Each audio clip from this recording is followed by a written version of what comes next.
All right. Looks like we are ready to get started. Please join me in welcoming Daphne Koller. Daphne is the Chief Computing Officer at Calico, which is an alphabet company, as many of you know. And she was previously, she was a co-founder of Coursera, well known for her work there, and was before that for almost 2 decades at Stanford as a professor of computer science. She's a member of the National Academy of Engineering. She received a MacArthur Genius Award and numerous other awards that I will not try to list. On a more personal note, Daphne is also an academic first cousin. Our advisors at Stanford had the same PhD advisor many years ago, if you go back a few generations. So it's a Thanksgiving moment here for us. I don't meet many cousins. So maybe we can start. She has had a very storied and interesting career. Maybe we can start with Coursera. Many of us here have taken courses on Coursera and benefited from them. I wanted to kind of go back to the roots and ask you what was the origin of the idea, what got you and Andrew started down that path. Absolutely. But before that, how many of you have taken a Coursera class? Wow. That's cool. No, started. Completed is asking much. So that's awesome. So let's see. So as Anupam mentioned, my academic roots have actually been in machine learning and computational biology and such. So for me, education was always kind of like a hobby, which I would say respected academics who are on the research track are not supposed to engage in, but I did it anyway. And over the course of time, I ended up realizing that the way in which we teach classes in our own academic institutions is not super efficient. As in, I would go to class every single week and I would teach almost exactly the same lecture that I'd given the previous year with last year's notes with a little bit of tweaks and updates, but still it's pretty much the same thing. And it's like that seemed awfully inefficient and didn't leave a lot of time for real interaction with the students. So to me, one of the initial initiatives for doing this was, let's just make this more efficient. So why don't we take all that content, put it online, and use the class for interactive exercises. So in some sense, you could say I reinvented the flipped classroom, which back at that point wasn't as much of a thing as it is now, although I know at Carnegie Mellon it was more of a thing. And I know it had been done before, but I didn't know about it. So went to John Hennessy, who was at that time the president of Stanford, and he got really excited about this and gave us some seed funding. And I started creating an online experience that I thought was a good replacement for the classroom time so that we could use the classroom time for something else. And eventually came to the realization that, well, wow, if we're creating something that's a packaged experience for on-campus Stanford students, why shouldn't we make it available to other people anywhere around the world who might never have the opportunity to set foot at an institution like a Stanford or a Carnegie Mellon? And so that, together with, collaboration with Andrew Ng, who had come at it from the other side of let's take Stanford courses and just record them and put them online as part of the Stanford Engineering Everywhere project. We both came together, got a lot of excitement around this at Stanford, presented to the Board of Trustees and to various departments, and then in the fall of 2011, just grand experiment. Let's just put some stuff out there and see what happens. So we put up 3 courses, the machine learning class, the database class, and the AI class. And there was hardly any attempt to market this. It was just like, well, we're putting it up there so that people could benefit. And we were all shocked that with no marketing, no PR, other than one New York Times article that went viral, each of those classes within a matter of weeks had 100,000 people registered. It's like, wow, that's a lot of people. That's more people than Stanford graduates in a decade. So how do you can't have that kind of success and then say, oh, that was fun, good experiment, now we're going to go back and write some more papers. So Andrew and I thought about this long and hard and decided that we couldn't just let this go. And if this was going to become something that had the reality of opening up all those opportunities to so many people from, over 100 countries at that point, we needed to go and do this ourselves. And so we both took a leave of absence from Stanford And then in January of 2012, we launched Coursera. And I don't think we had any inkling of how quickly it would grow to the point that we now have over 25 million learners in every single country of the world, which is kind of like an awe-inspiring number, at least to me. So. Right. So I guess on that note, when you reflect back now, it has been 5 years or more. What were some of the biggest successes in terms of what you view as not just the numbers, but in terms of impact? Where did you think you had the highest impact, and where things ended up not being where you may have expected it to go? Right. It's a great question. So let me start with the thing that I'm the proudest of, which is the impact on the lives of individual people. So you mentioned, 25 million people, and that sounds like a very large number, but each one of those people is an actual person that in many cases had his or her life transformed. So I'm going to give you just a couple of examples of two of my favorite stories, actually three of my favorite stories of real-life learners that benefited. So one of them is Sharmeen, who's from Bangladesh. Sharmeen, in Bangladesh, girls are actually often sold into slavery, indentured servitude to a husband or an employer because their families can't afford to feed them. And Sharmeen didn't like that, and so she tried to do something about that by convincing girls to run away with her. And she succeeded in one case. So she and a friend ran away, and they opened a bakery to support themselves. But it turned out that neither of them had ever run a business before. So the bakery was floundering, making a few $100s a month, which was not enough to support, even in Bangladesh, the livelihood of two people. And so she started taking courses online. She took a bunch of business courses from Wharton and from Michigan, and microeconomics courses and marketing courses, and she turned her business into a success. So instead of making $900 a month, it was making $5,000 a month, which is enough to support not only her and her friend, but also 5 other women that she was able to successfully rescue from being sold. And so now this business is supporting 7 people who otherwise, who knows where they would be. And Sharmeen believes that this is it's important to give people a chance at something even better. So she makes sure that every week they have time to take courses on their own so they too can have a chance at a better life. So, and then the coda to that story, which I only found out about a year ago, is that Sharmeen was one of our earlier students, is that Sharmeen decided that she thinks she can do even better if she has a formal education. So she signed up and got admitted into INSEAD, which is Europe's top business school. And so now she's doing her MBA at INSEAD. That's one example.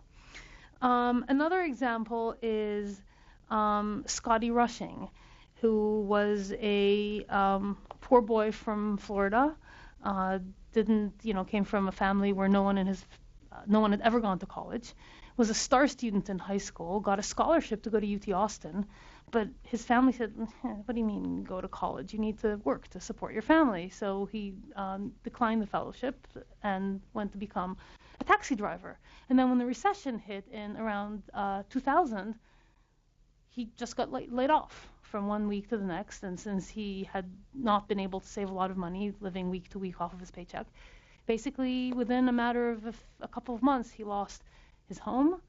He lost his wife, who left him because they were living in a car. And eventually he lost custody of his 13-year-old daughter because he didn't have a place for her to sleep. And he promised himself that if he ever got out of that downward spiral, he would get an education. So eventually found a job as a horse groomer and went to college, ended up being inducted into the honor society of his college, ended up being able to live his passion of making a living as a writer. I mean, so now he writes for a living. He said he would never have envisioned that the thing that he loves to do, which is write, would be something that would earn him a living. So these are a couple of examples. I could go on for hours, because we used to tell a learner story at all hands every week, and each one of them was kind of inspiring in this way. And if you go up a level, to me, the thing that also is important is that these are not just a bunch of cool anecdotes, inspiring as they might be. We actually did a survey, a learner outcome survey, where we asked people, like, okay, you took these free online courses. Did this help make your life better? And a shocking percentage of 87% of course completers, so for that you do have to complete the course, ended up saying that this had a beneficial impact on their lives. And of those who said that they took these courses for career purposes, 33% said it changed the trajectory of their career in a significant way. A better, higher paying job, or they started their own business. So we know of thousands of businesses that got started in a way that it was attributed to Coursera. And I think that that's pretty remarkable. And specifically, when you think about, when you look at the statistics, the number is 33% across the globe. In most developing countries, it's closer to 40 to 45%. So if you're coming from an emerging economy or a lower socioeconomic status, your chances of being beneficially impacted are considerably higher than if you're coming from a more privileged background. So that's the thing that went well. The thing that didn't go so well is the thing that I initially set out to do, which is my original goal and at the very, very start was let's change the way in which we do education on campus so that we're not just standing up there regurgitating the same lecture year after year. So I was hoping that now, 5 years later, there would be more flipped classrooms across universities, fewer cases where, you just have the same old lecture, and you still have the large lecture halls, and you still have students just sitting there with their eyes glazed over, or, looking at their laptop, pretending to take notes while really updating their Facebook page, and all that's still going on, and so that hasn't happened nearly as much as I'd hoped. Yeah. So I guess some of the critics of this model, they point to the low completion rates and say, a lot of people are enrolling, but very few are finishing. What do you think? Is that a reasonable measure here of? I think it's important when you compare. So I think the answer is yes and no, so it's nuanced. At some level, when you look at the number 5% of people who begin courses complete them, most people who begin these courses have no intent to complete them. A lot of them are just exploring. I mean, these courses are free. You watch a couple of videos to see what the heck is astrobiology. And I've had people tell me, it's like, I started taking astrobiology because I thought it was astrology, but it turned out it was wrong. It's like, okay. So you have a lot of people who have no intent to complete. You have a lot of people who just really want to get a few nuggets on machine learning before they move on to something else. They don't really want to finish the course. I think a more reasonable metric of success is the people who want to complete a course, how many of them complete. And that number is about, I would say, 50-ish% maybe. So it's still not as high as we'd like. So how do you capture intent? You ask, so there's two ways. One is by behavior and one is by asking. So behavior is people who sign up for a certificate and pay for it up front. So it costs about $50. Typically, when you do that, there's at least some correlation with intention to complete. So there, the completion rates are generally 50 to 60%. I think 55% average platform-wide is the last stat I remember. So not great, but not bad. Actually higher than many universities where people pay a lot more for the chance to complete and with clear intent to complete and nevertheless fail to do so. So I'd like for it to be higher than 55%. I'd like to be up in the 80s, like the best universities are able to achieve. But I think the 5% is just the wrong metric. Mm-hmm. So another kind of question here is, this kind of open learning initiatives have been going on for quite some time. CMU had the Open Learning Initiative early 2000s. MIT had an open courseware project also early 2000s. So what was different in this movement? So definitely we were very much inspired by some of those earlier efforts. I think to some extent the difference was the world had moved on to a certain extent, so we benefited from the fact that the generation that we were communicating with, if you will, was much more used to consuming content online, was much more used to interacting with other people via online media. But I think the other piece is that we created something that felt like a course as opposed to felt like courseware. So it wasn't the passive thing that you kind of came in, you browsed a little bit on your own time. In fact, when we tried to move to that model, we failed. The completion rates went way down, engagement rates went way down when we moved to a more courseware-based approach. But the interactive assessments, the experience of taking the course as part of a cohort with clear deadlines, with a valuable certificate. It's not as valuable as a college diploma, but it's still something that has credibility in the marketplace. I think those are the things that that made it different, and the fact that we gave a much richer set of interactive assessments and with the course. So we had peer grading for open-ended work, we had programming assignments that were auto-graded. So it felt much more like a real course than just a bunch of videos with a few multiple choice quizzes. Right. So related to that, I guess, is the question of how much. There's a lot of valuable education data that Coursera is presumably collecting. And CMU also has the Simon Initiative, this emphasis on actually learning, using machine learning on that data to further improve the way in which the material is delivered. So is there work along that direction at Coursera, or more generally, if you want to broaden the scope? So definitely many of our university partners are very interested in using machine learning or data analysis more broadly to improve the quality of education. And I think one of the benefits that they see to a Coursera partnership is the fact that they have access to this type of data.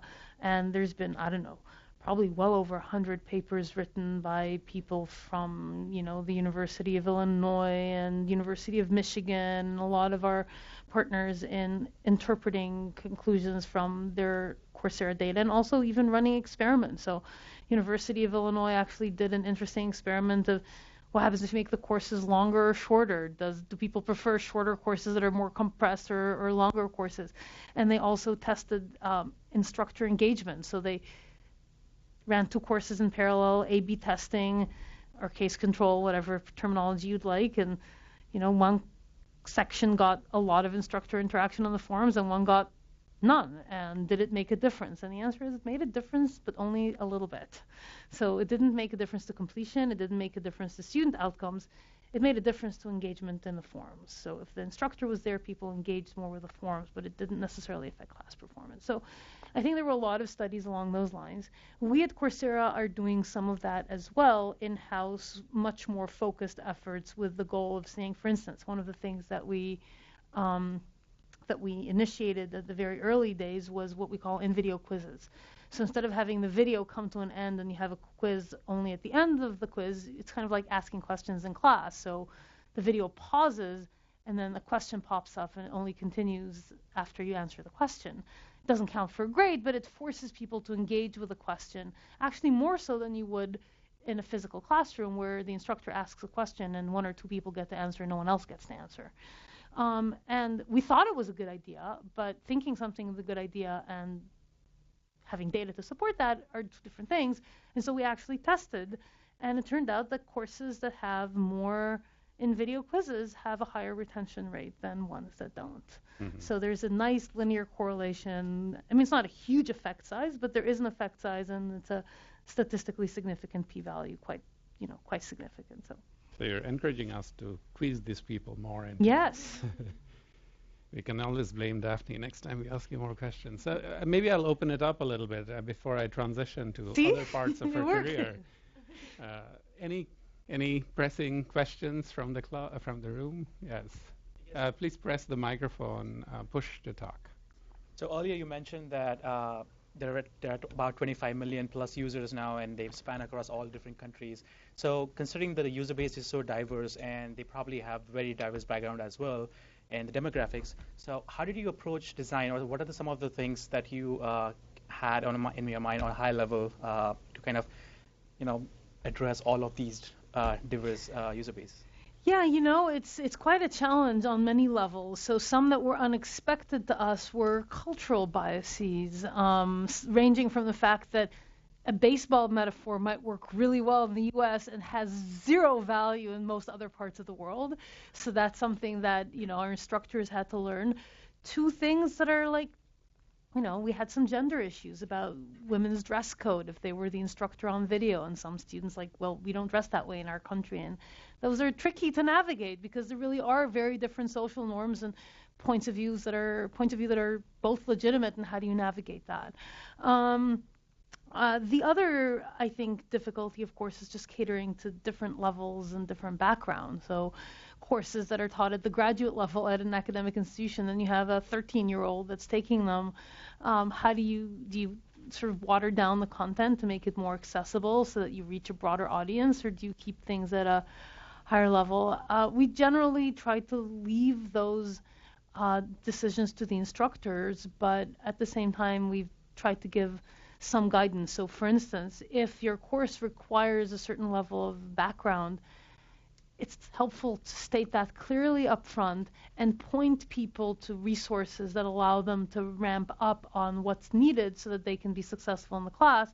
Sometimes they may have even had this content, but it was, 20 years ago when they went to college and they've forgotten. So how do you onboard people to a more difficult class without dumbing down the content? So there's one other question on Twitter. How do you grow EdTech adoption in developing countries? And that seems relevant since you brought it up earlier, that you are having potentially even bigger impact there. So I think the impact in developing countries is enormous because of the incredible shortage of qualified instructors in many developing countries. So to me, one of the inspiring stories that came out that I just as we were starting Coursera, and I even mentioned it in my TED Talk, was the story of a South African university that had 10x number of applicants, University of Johannesburg, than the number of slots that they had, and there was so much of a difference between having and not having college education that people were just kind of feeling so desperate that when they opened up an extra few slots for admission, people were lining up the night before, thousands of people, and there was a stampede in the morning when they opened the gate, and someone actually died from that. And that level of desperation for an education was just so sad that it remains unfulfilled. So I think the opportunity is there. I also think that it has to be navigated very carefully because you don't want, there's, I think, understandable sensitivities about the global north teaching the global south, and how do you prevent this cultural hegemony of having one culture become dominant in teaching the others. So I think you want to have models by which local instructors have the opportunity to participate in creation of the content as well. And some of our European partners have actually done a really good job of that with Africa because they have a lot of interactions with African universities, and it actually brought faculty members from Africa into the universities in France and in Switzerland, and they jointly created the content so that it felt more of a shared experience. So I think there's ways to do this in a sort of balanced and delicate way, but I think the challenges are enormous. Awareness is a challenge in those countries. Internet access is still a challenge in those countries. So there's a lot of questions that remain to be answered. Mm-hmm. And then there's one more question, but maybe I'll say it for you, which is, so Manal here asks, how would you take this kind of platform and make it more appealing to younger kids, maybe school kids? And we know, of course, of the Khan Academy, but it's not quite exactly the same model. So we've actually had a non-trivial number of kids, mostly teenagers, taking this content and using it as a way of either preparing for college or as a way of deciding what they wanted to major in. Because if you think about it, and if you're your average 16-year-old, you have no idea what psychology even is, or linguistics, or, these are topics that you've never seen in college. And a lot of kids we know use this as a way of figuring out what they wanted to do with their careers.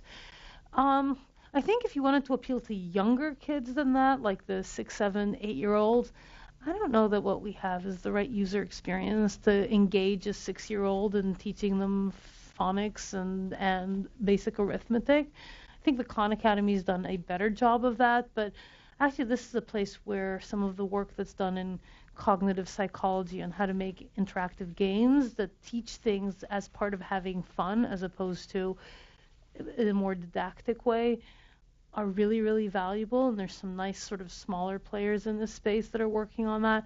That's a different company with a very, very different model. And one of the things you learn as an entrepreneur is that you have to focus. So you can't solve all the problems for all the people. Right. So I guess one other question. Go ahead. Sorry. Press. Sorry if I may. I'm from South Africa, and it's becoming increasingly common for some of my peers to opt out of kind of an expensive education in favor of a Coursera course. Now, what you've mentioned is it's a tool to supplement college, to help you decide, and to prepare you. How do you feel about it becoming an increasingly popular tool to actually replace it in some sense? I think it really depends on what your options are. So if you have the option because you're born in a place that allows you to attend an amazing academic institution like a Carnegie Mellon or a Stanford, I think there's a lot of value to that transcends the actual learning content that you get in terms of the people that you meet and the sort of the experience of maturing and being on campus. And I think that's an awesome experience. Unfortunately, that's not an experience that's open to a lot of people. Even in the United States, it's a statistic that people don't know. Only 15% of people who are college students are in what you might envision as a traditional residential experience. A lot of the rest are part-time students going to community colleges, working part-time, supporting their family, and that's in the United States. If you go to places like South Africa, the number of places available in these, top universities to people compared to the demand, the disparity is even larger. And so I think if what you're comparing it is some, not so great university where the instructors don't really care and you're trying to juggle a life at the same time and working as part, working another job and then having to also drive across the city in rush hour traffic to make an evening class, it's not clear to me that that's a better experience or that the credential is actually in some cases worth more than, than the corresponding credentials on a place like Coursera. So I think the question is what's the comparison? So I guess sort of getting back to, you made this comment that as an entrepreneur you have to focus and solve a specific problem. But as an entrepreneur, you also need a sustainable business model. And so Udacity, for example, has made a pretty big U-turn from their original model. So what do you see? What do you think of looking forward? Is this a model that's financially sustainable in the long run, or are there challenges? Are things going quite well enough for you to think that this could work? Well, I think I certainly hope it could work. It would be a real shame if it didn't. I think initially there was a lot of uncertainty about this. We weren't sure that people would be willing to pay for these less official credentials that don't correspond to a traditional university diploma. I think we're finding more and more that this has value in the marketplace. Employers are recognizing it, and when employers are recognizing it, so it does give you access to that next job, then people are willing to pay for it, given especially if the cost is so low. So our revenues, I think, have been growing quite nicely with this sort of pay for credential, keep the content free approach. We're not profitable yet, but I'm optimistic that there is a business model there. How big it'll be, I think, is a good question. Great. I think there are a bunch of other questions on Coursera, but in the interest of time, I'm going to switch gears a little bit and move on to the next phase of your life, which is the current phase of your life, which is Calico. Right. And usually one big success like you had with Coursera would be enough for most regular people, but you're not one of them. So what brought you to Calico? If Coursera was going so fantastically well, why not take it?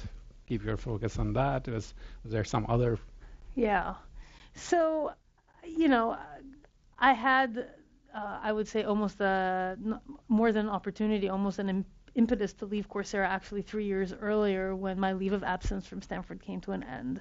And Stanford said, well, we have a strict leave of absence policy. You either have to resign your tenured position at Stanford or you have to leave Coursera. And I elected, as you all can tell from history, to resign my tenured position at Stanford because I felt like at that point the business couldn't survive if I had left. It was too young, too fragile. 3 years later, I was looking around and seeing that things were going really well. The business was growing, it was maturing. And I felt sort of a hunger to go back to doing more science, more machine learning. I don't think I need to tell those of you here in this room how quickly machine learning is growing as a world-transforming force. And, that's where my roots were academically, and I wanted to be part of that. And specifically, I wanted to be part of what I think is the next big revolution in machine learning. So for all of us who look at the consumer space or have read anything in the last few years about machine learning, we know how machine learning has transformed language, where machine translation, for instance, now is all machine learning based and actually doing, in some cases, at or close to human performance. Similarly, image captioning, image recognition, again, tons of successes in machine learning.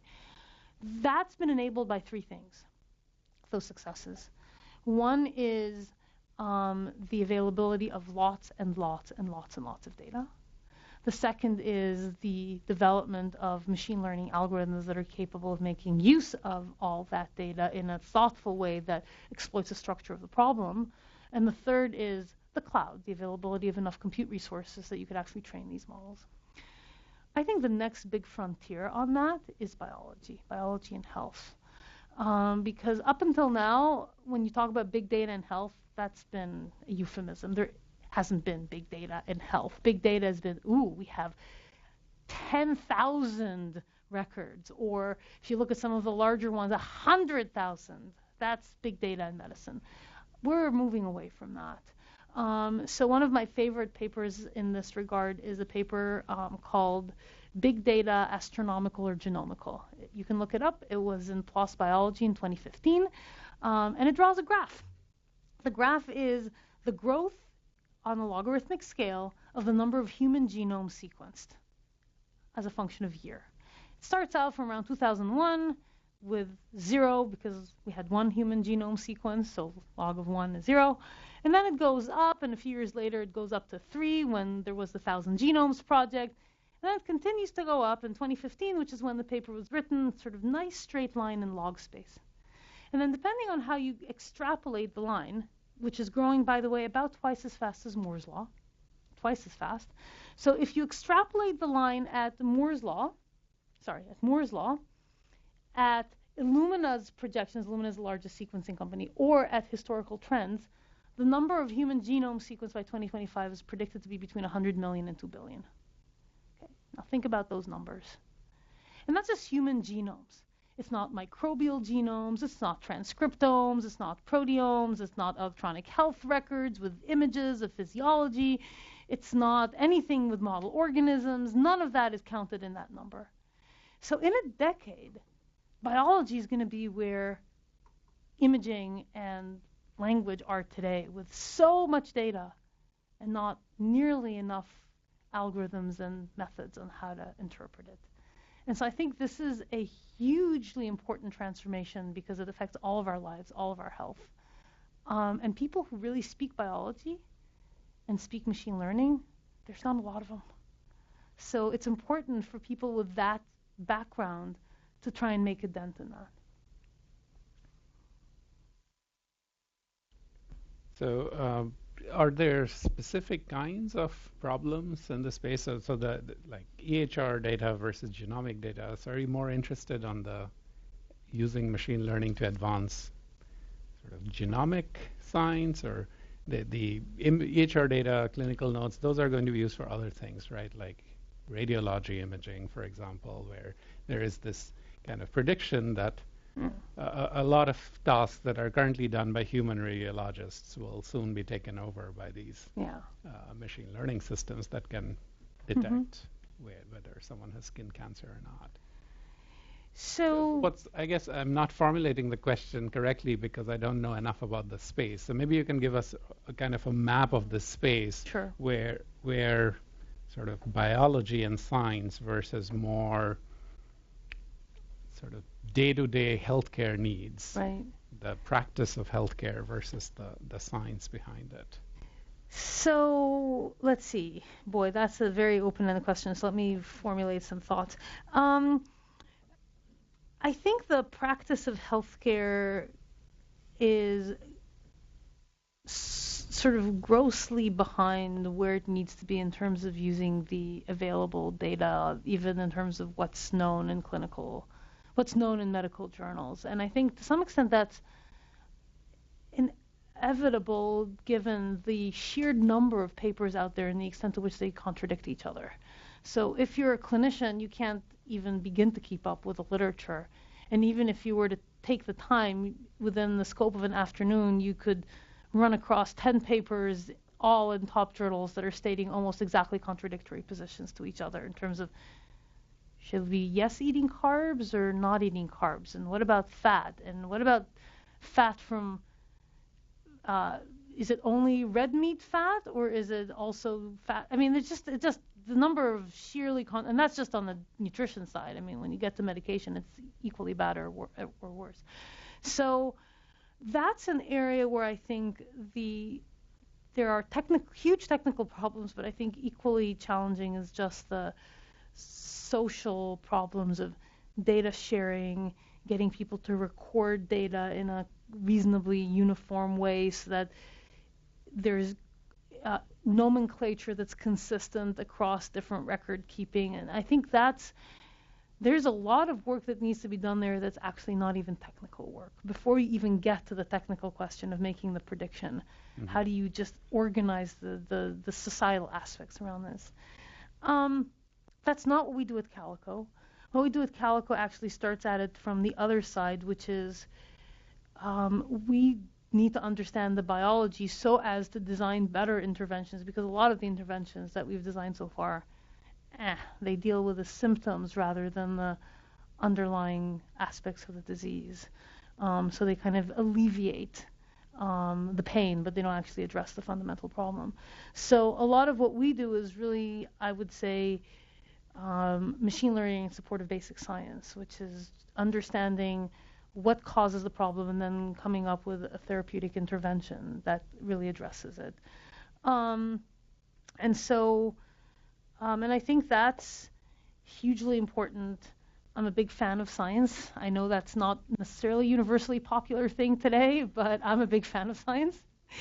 And I think that if we're going to try and understand the complexity of what makes us work as a human body, we really need to be coming up with much better models of how all these different pieces are put together and how they play. And as to what data are going to be relevant to that, the answer is everything. I mean, it starts from data that goes all the way from the subcellular level of what pairs of molecules interact through to what happens in the cell, all the way to what happens to a human organism as it ages throughout its lifetime, because we're an aging company, so we care not just about the 6 months of the disease that you're currently facing, but, what causes an organism, what causes us to age? What is it? I mean, we don't really know. Is it just wear and tear? It's probably more to it than that, because if it were just wear and tear, you wouldn't have these experiments where a single base pair mutation in an organism causes a 30% extension in lifespan, and not just lifespan, healthy lifespans. So there's something there that's a program that you can intervene in, but what is that program, and what are the interventions that you can do that are safe in a human being? No one knows. So all of the different modalities of data are going to play in, different time scales, different physiological scales. That's what makes it kind of exciting and daunting at the same time. Yeah, so I guess in the interest of full disclosure, I should say that my wife is a scientist in discovery oncology at Genentech. Okay. So you're a competitor. I don't want to take your secrets out here. They're competitors, and yet they're also, in some sense, so I guess we're related in other ways because a lot of Calico originated from Genentech. Right, yes. So one kind of question here, returning back to the science here, is machine learning usually, and Ole Mengschel here does some other kind of work, but a lot of the more popularly used machine learning techniques will pick up on associational relationships in the data, and you are talking about learning causes, which seems essential for human, like the kind of scientific inquiry you're after.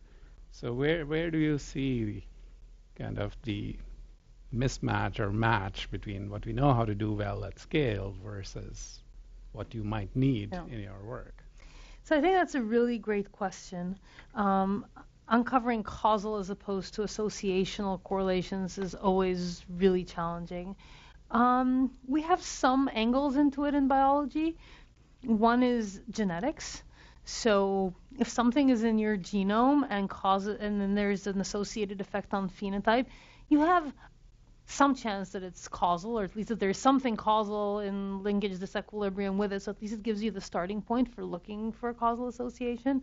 And I think there's a growing agreement in the literature that says that therapeutic targets that have genetic validation are more likely to pan out than ones that don't. There's a really great paper on that from Steven Salzberg group at UCSF.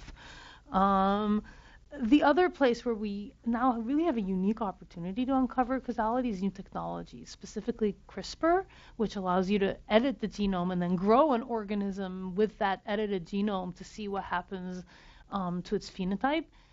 That used to be a pipe dream. 5-6 years ago when I went to Coursera, people weren't even talking about CRISPR. When I came back to science, like, yeah, I think I've heard of CRISPR. I'm not sure exactly what that is. And then you look at it and say, that's really an unbelievably powerful technology. And you can do those interventions. I mean, you can't do it you wouldn't be doing this experimentation on a human, but you would easily be doing it on a model organism. You would doing it in cell culture. And you could really start seeing, well, if I perturb this gene, what would happen? And these are experiments that used to take months in, even like 7 or 8 years ago, editing a genome to change even just delete a gene. People used to spend 15 years creating a yeast deletion library that had 6,000 different genes knocked out because that's the size of the yeast genome. And now it's like that. I mean, it's a matter of, a couple of months that you can generate a deletion library. So I think it's amazing that you can do these experiments at scale. And on the measurement side, you have all these incredible assays that allow you to see the effects of phenotypes, whether it's large robotic assays that allow you to do automation at scale, microfluidics that allow you to look at individual cells and measure their phenotype both in terms of cell morphology, but also in terms of transcriptional signatures. And more of these are coming into play. So you can now start doing experiments at scale in a way that you never could before. So remember what I said a few minutes ago about the big data, astronomical or genomical, and I said that's only human genomes. The amount of data that's coming in from all those other places is just mind-blowing. So this might be a good transition to a question on Twitter. And so if Ritvik, if you're in the room, yes. You mentioned about the possibilities of being able to change the human genome and CRISPR. So what do you think are like the challenges that we might face in terms of policy and ethics? Yeah.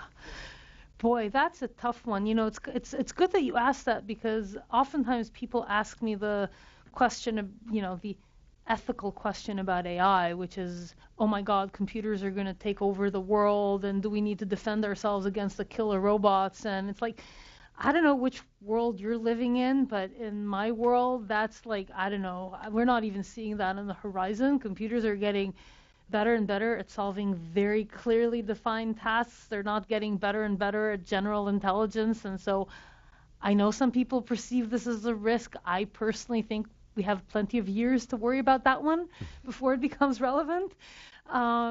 Whereas the one that you just mentioned, boy, that's really on our horizon. We're getting to the point that people will soon be able to start modifying human embryos in their basement. And that's scary. So I don't know that I have a good answer to that one. And I think it's something that more people should be thinking about this question rather than killer robots. How do you control this? How do you create cultural norms that even if you're not doing this in your basement, but even if you're doing this in a hospital with an IRB, what's okay to do and what's not okay to do? To what extent is it okay to improve an embryo prior to, say, implantation? Boy, those are tough questions. Yeah. Jennifer Doudna's book, Cracking Creation, just came out with. Do they have an answer? She's Yeah, very if you cautious. press it, they're recording. So.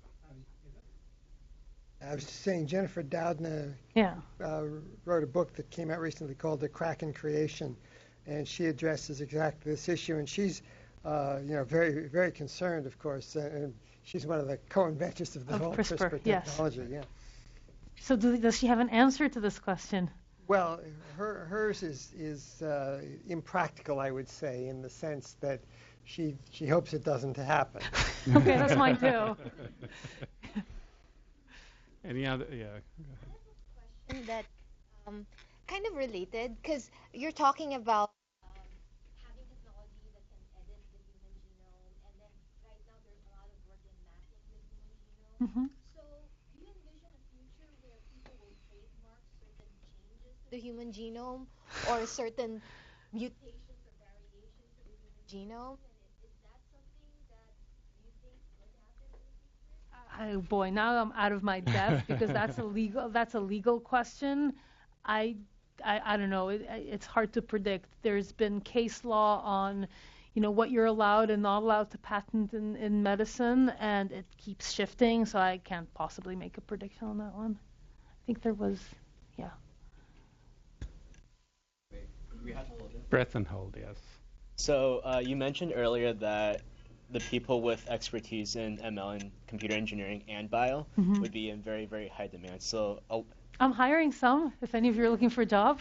no, so I guess my question is, for people that have backgrounds in ML and computer engineering like we do here, if you want to get into bio, it seems pretty hard. And even like if you look at, say, a CS person, right? How do we train someone from high school to someone where to a person that can contribute in industry? That's a multi-year effort. So how do we address the problem of training?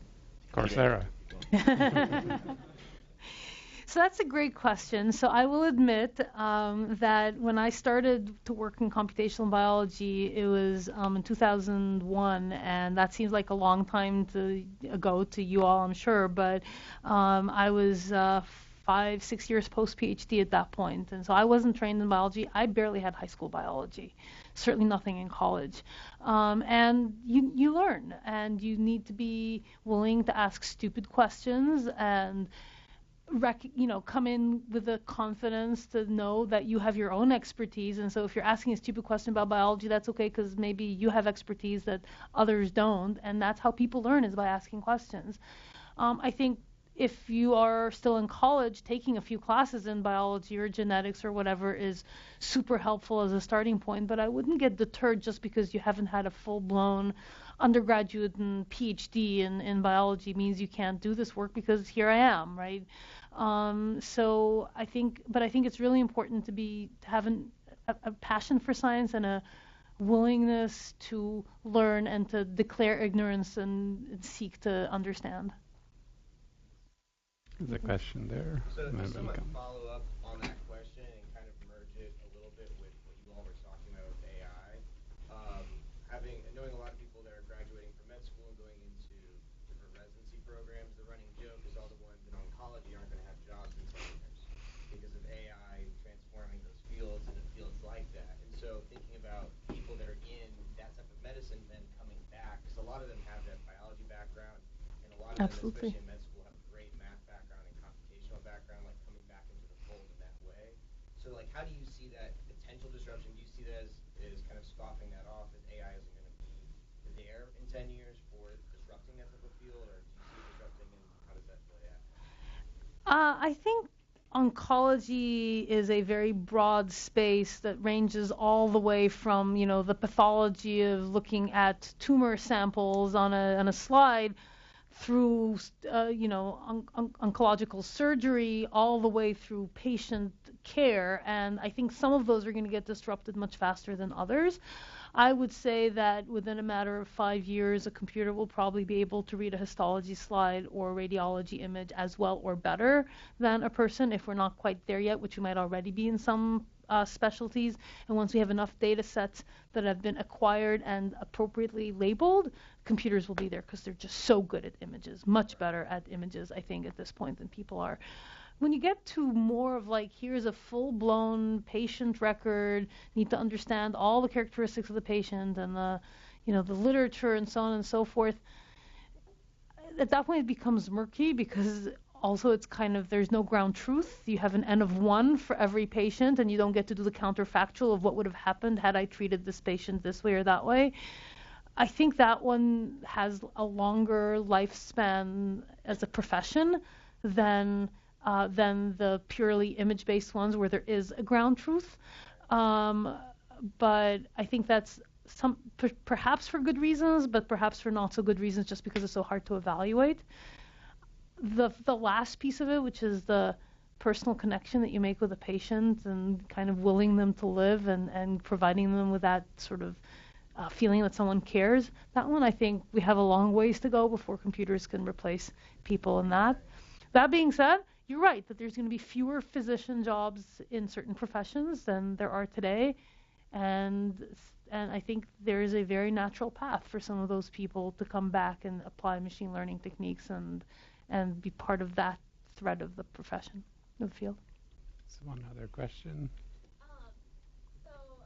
I work in healthcare data security, and so part of my job is to make sure that our data isn't out there, and our data, because a patient record, like you can even change your social security number, but you can't change your health record or your genome. If your genome gets accidentally released out. Mm-hmm. Do you have thoughts on if there's any concerns about privacy over having these large data sets of genomes of individuals or other types of data? I mean, obviously, these are very private and, very meaningful data to people, and one needs to be super careful about those. I'm not sure the 130 million people who just had their social security numbers released from Equifax are as sanguine as you are about changing one social security number, but put that aside, I agree with you. We need to be super careful about those. People who access these data need to be very well trained. There need to be appropriate safeguards in place. I actually think cloud storage is a really good solution in the sense that you can put those safeguards in at the cloud level in ways that individual organizations that try to secure the perimeter of their own local servers, by and large, have failed miserably to do, even hospitals. So I agree that this is important. At the same time, what I hear from people who deal with patients is that a lot of patients are, I would say, even eager to have their data be used to help not only themselves, but also others. Even terminal patients are like, if my data can help someone else not die from this horrible disease, I'm all in favor of doing that. So I think one of the things that I would advocate is, it's actually kind of interesting. I don't remember the exact numbers, but if you look at the statistics of organ donation between the US and Europe, where the US is opt-in and Europe is opt-out. So in the US, you have to opt in explicitly to have your organs be donated if you die in an accident, and in Europe, it's the opposite. You have to opt out. It's almost diametrically opposed. One is like 20-80 and the other is 80-20. So it still gives people individual freedom to make their choice, but the default, in some sense, anchors people on a particular course of action. I think we should give people the choice to have their data records be kept private, but if, at least in certain cases, we say that the default, if you don't opt out, is that your data can be used for appropriately safeguarded research, we would be so much further ahead than we are right now in terms of the ability to reach meaningful conclusion and address that question that Anupam asked about how do you change medical care. The reason we can't change medical care is because we're relying on papers where the N was 20. And an N of 20 for a Chinese Han population is totally different from an N of 20 for an Ashkenazi Jewish population. If you had a large cohort of people, we would be able to make such better medical decisions for a much larger and more diverse population. But sort of following up on that, the privacy question is more nuanced. And you're starting to get into that, in that it's not just about private versus public, right? It's also about which purpose that information is being used for. And if you're using it only for the purpose of medical research, that's a social good, people might be more willing to share. But as we have found in other sectors, data that gets collected for one purpose tends to often get repurposed for other purposes. Advertising is a particularly good or bad example of that. And now, so that's where some of the bigger concerns are. If I think some of the more basic security problems of how do you protect it with encryption technology, those are solved problems for some areas, and there's still the software bug that will result in breaches. But that more nuanced question of the policy question of what kind of purposes the information can be used for, and the technology question of how do you ensure that's really the case. Do you have any thoughts on that? Well, I mean, first of all, I completely agree with you. I do wonder, to your early point, why people are not as worried about their loss of privacy when they use their credit card, and every transaction that they make is then used for targeting advertising to them. And when you think about what gets put on one's credit card, the books that you read, the movies that you go to, all of that is part of your credit card history. That's kind of scary when you think about that, not to mention your browser history. So I don't know. I mean, medical history is, I think, equally sensitive, and we need to have safeguards in place for that. I tend to worry about problems when they become more proximal, and I haven't yet heard of people using medical health records for targeted advertising. I agree that the possibility exists, but I'd prefer to give more options for people to have, in a very carefully safeguarded way, the option for having their health records used for medical research, rather than throw out the baby with the bathwater and say your medical records are just private by default, and medical science is just not going to make any progress. Fair enough. Any other questions? Yes, Sophia, and then we'll come to Ole.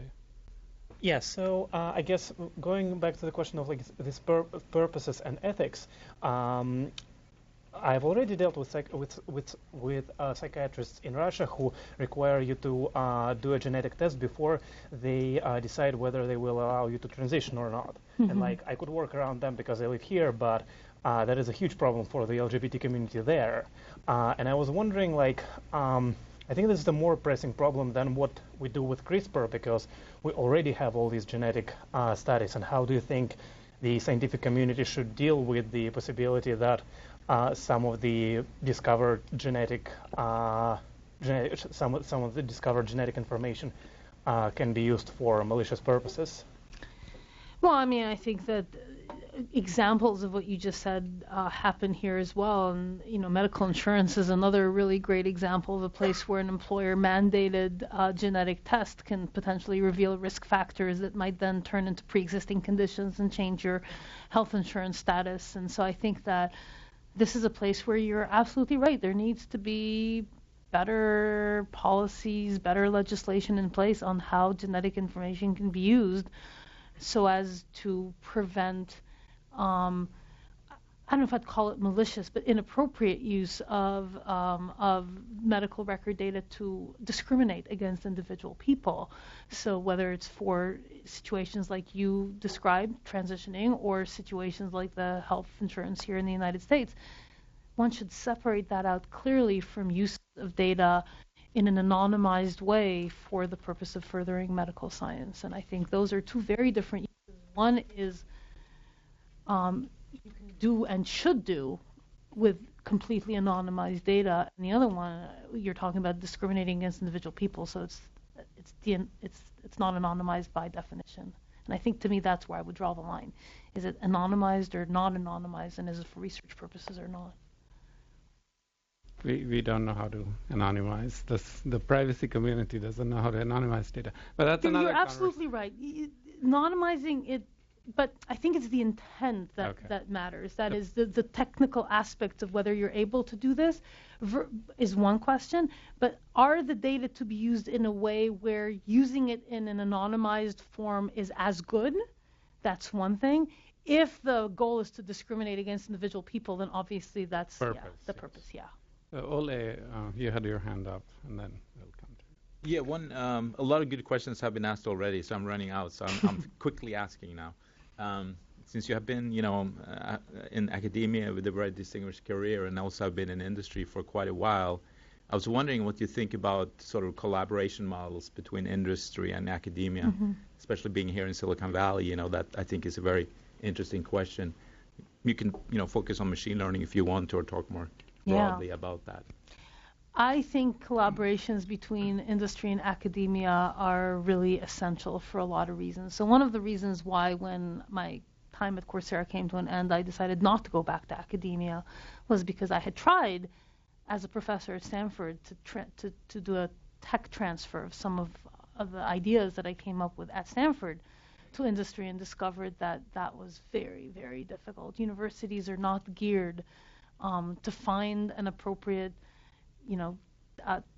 target customer, if you will, for technology and encourage adoption. And on the other hand, industry is not geared to take from an academic institution an idea that's described as a piece of paper and then get that implemented successfully in-house. So if you really want to have an impact, you need to have a collaboration where there's live human beings on both sides that are invested in the success of the endeavor. So I think creating that really strong channel between an academic investigator and an industry partner, to the point that ideas flow naturally and get transitioned into practice, is hugely important, and some universities do it much better than others. And I think not doing it is a huge loss to ideas that just kind of wither away and never make an impact. So it sounds like you think the sort of the startup model has most traction, or do you see other types of models could also work when it comes to tech transfer? There's a lot of models that can be successful. So the startup model is definitely one. Having faculty members take 2-year sabbaticals in an industrial lab, Google does that a lot, is another successful path. A lot of my former PhD students ended up working at Google or Facebook or other large industry places, so it's not a startup thing as much as but they transitioned with them a lot of the know-how and ideas that came out of the work that they did at Stanford. So I think there's many successful models, but encouraging that is really important. There's ways to encourage that by having both sides, for instance, create a lab-to-lab partnership between a university investigator and some research lab in industry, or even like a group in industry. So there's lots of ways of creating those connections so as to encourage a free flow of both ideas and people, but not everyone does that well. Steve. Hi, I'm interested in, I guess, the future of Calico, where you see it's heading. I guess what do you see as the medium-term or shorter-term problems that you guys are targeting, and also for the longer term as well? I'm not sure if you can talk about it. Well, I can talk about it at a certain level. So, I mean, at the broadest level, we're an aging company. I think aging is really important. The population of the over 65 is by far the fastest growing population in every single region of the globe, even places where you think Africa is a young people's continent. That's true, but the over 65 is still growing faster than anything else. I forget the exact number. I think in a decade or so, it's going to be something like over 20% of the world's population is going to be over the age of 65. That's like a shockingly high number, especially when you consider this is a really tough statistic, so all of you need to brace yourselves. But from the age of 40 on up, every single year, your hazard for almost every major disease goes up exponentially, year after year after year. Diabetes, cardiovascular disease, cancer, Alzheimer's, Parkinson, every single one, beautiful straight line in the log space. So we have no idea why that is. And the toll on society is just unimaginable, both in terms of human toll, but also in terms of economic costs. So figuring out what's causing that and trying to increase health span is a fundamental research goal for us, and we have a very strong basic science component. So in some ways, we're inspired by what used to be the Bell Labs model of just hiring really smart people, giving them a lot of scope to innovate, and seeing what comes out of that. We also, since we don't want to wait 20 years before something comes out, we also have about 50% of our effort devoted to translational science, which is focusing on certain major diseases of aging that we feel there might be a way of making a dent in. Oncology is one. Metabolic disease is another, obviously neurodegenerative diseases. And so thinking about some of those and trying to come up with interventions that we can hopefully bring to the clinic sooner than that. So those are sort of two large, one way of slicing the pie. The other way of slicing the pie, which might be more relevant to some people here, is we believe that in order to successfully address some of those problems, you need to have a strong focus on core technologies, especially today with so many new technologies coming into play that can make a big difference. So I don't know how many of you, we talked about Genentech, so I'm going to talk about an early story of Genentech. Calico's founder is Art Levinson, who was the CEO of Genentech for 15 years, took it from the measly $3 billion, which is considered low for biotech, to $100 billion when it was sold to Roche 15 years later. And the way he did that was by looking for technologies that other people weren't paying attention to. And at that point in time, it was recombinant DNA. Now, today it might seem, well, obviously you can clone DNA. But back in the 90s, it was like a revelation, and it was something that only a few academic labs were doing, but pharma wasn't paying attention. So Genentech noticed that, and they invested heavily in the technology of recombinant DNA, cloning human DNA, and they basically ended up owning the biologic market 8 years before any pharma paid attention. So in some ways, you can think of our focus on machine learning and other technologies as this is the recombinant DNA of today. Like, what are some technologies that can really make a difference? So one question now, sort of changing gears a little bit. We are into the final section. So there are a lot of people here who are interested in startups, but also research. And you have spent time in a major university, in a startup, and then also in another kind of startup, but under a big company umbrella. So some thoughts on the differences or similarities between these different kinds of organizations and how to organize or structure your goals so that you can have the highest impact, or possibly through a combination of different roles in different organizations. Yeah. I guess this is, are you talking about at the level of an individual person and how one decides? Yeah, like, or just the story of your life, how you, yeah. How you started out at Stanford and what sort of the path to impact that you took, and sort of we can try to distill some lessons from there. So I have to say that to me this has been a journey. When I started out at Stanford as a PhD student or even as a young assistant professor, I was much more enamored with elegant solutions to cool problems than I was with making an impact, and I was just fine with the norm of you judge your success by the number of papers that you publish in top venues and the number of people who cite your papers and all that, all those metrics that were all brought up to respect. And that's kind of like the intellectual challenge of tackling a really hard problem, and the recognition of having all these papers was like, okay, that was what I grew up aspiring to, I guess. And over time, that became, to me personally, I'm not dismissing that, but to me it became less and less satisfying.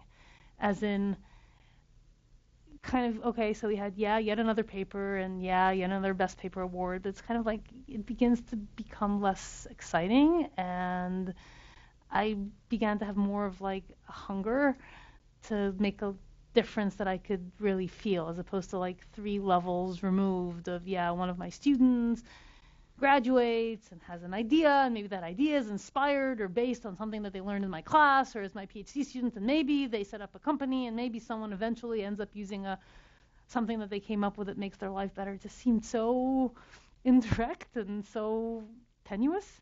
Even if it happened, it felt like that it was tenuous. So I began to become more and more applied.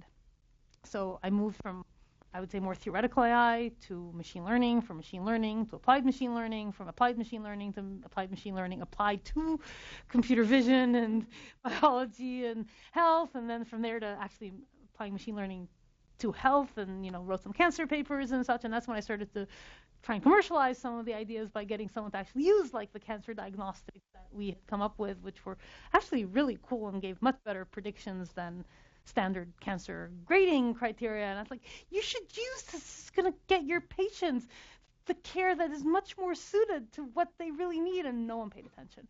So it was kind of like really frustrating.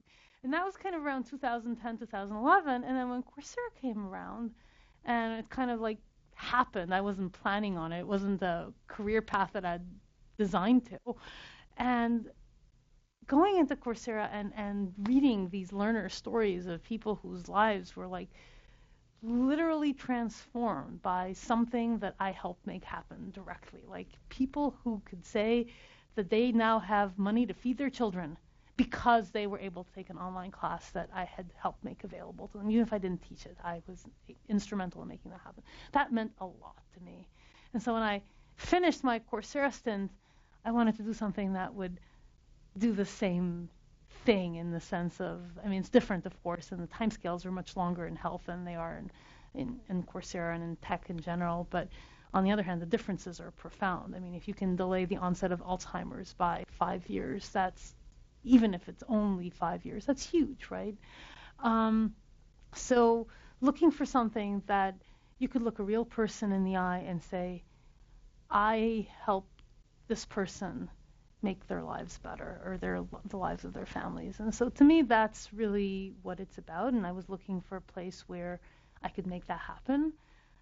Turns out there's not an awful lot of options in that. There are some. Calico's not the only one, but there's a lot of places where as a machine learning person, you could go make a lot of money by targeting ads better, or, getting people the product that they want, like this purse versus that purse. And it's like, you could do that and you could make a lot of money doing that, but it just didn't feel like the thing that I wanted to do.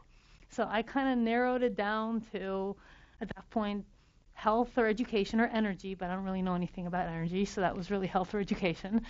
And I decided that the unique opportunity that I had in being one of a relatively small number of people who legitimately were bilingual in those two languages, biology and machine learning, and was able to have a conversation. Because you take your average machine learning person, you put him in the room with your average biologist, they might as well be speaking Thai and Swahili to each other in terms of the level of communication that happens. So you need people who speak both. And so to me, this was a real opportunity to do something that I was bringing a unique competitive advantage to.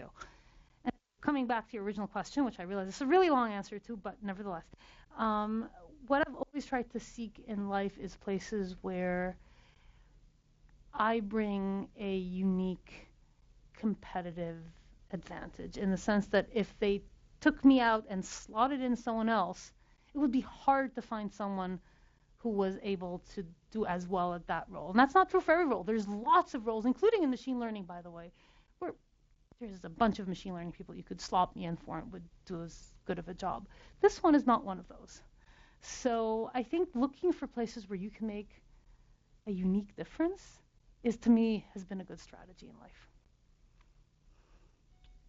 I think that might be a good message to end this conversation on. And so thank you, Daphne, for spending the time with us.